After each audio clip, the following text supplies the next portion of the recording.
bumping against the others. I reach down and fish around for it. I pick it up and flip it open. "Hello?" I say. "Hello," says a chipper young female voice. "Can I speak to Will Bear?" I roll down the window and toss the phone out. In the side mirror, I see it hit the surface of the interstate and bust apart, shards of plastic and metal bouncing like marbles. Leandro looks over his shoulder wistfully. "Dude," he says, "why did you do that?" "Nobody's supposed to call me on that phone," I tell him. He blows on the lit end of the joint, but it has gone out. "Such a waste," he says. "You could have given it to me. I don't got a phone." The second time it happens, I get a little prickle of concern. I have 9 phones in that bucket, and they're all supposed to be anonymous. I guess I'm looking at some sort of breach, but it could be a robocall. Nothing is safe from those.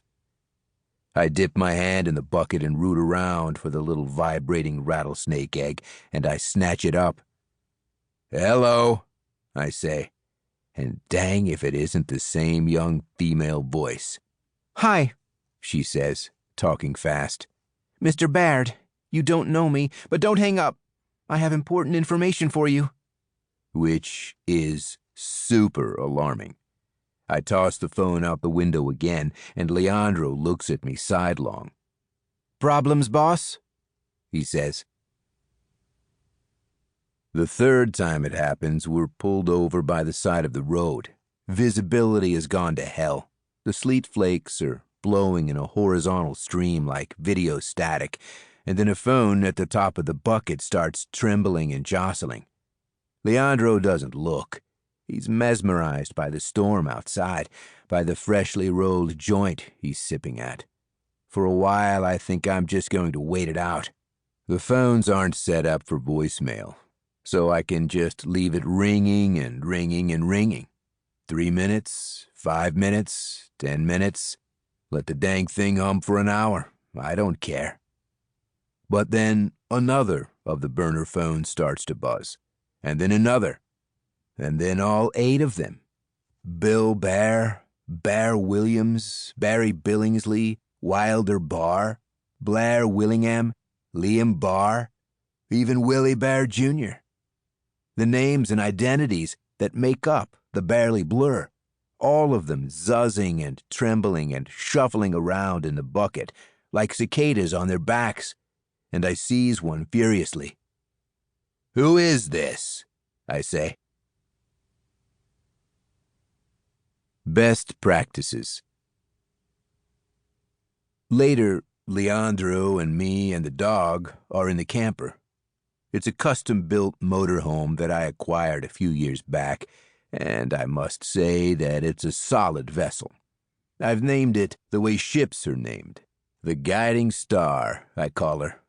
And she's tricked out with 3 bunks, lots of storage, plus a pretty decent kitchen area.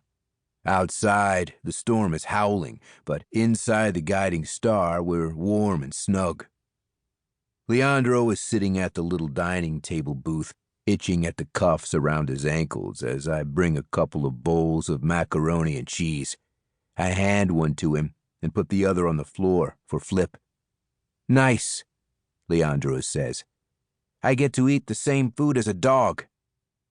"Everybody's equal here," I say, and head back to the stove to scoop up some mac and cheese for myself. "It's a democracy." "That's not what democracy means," Leandro says, and I clean off the ladle with my finger. I'm not going to debate politics.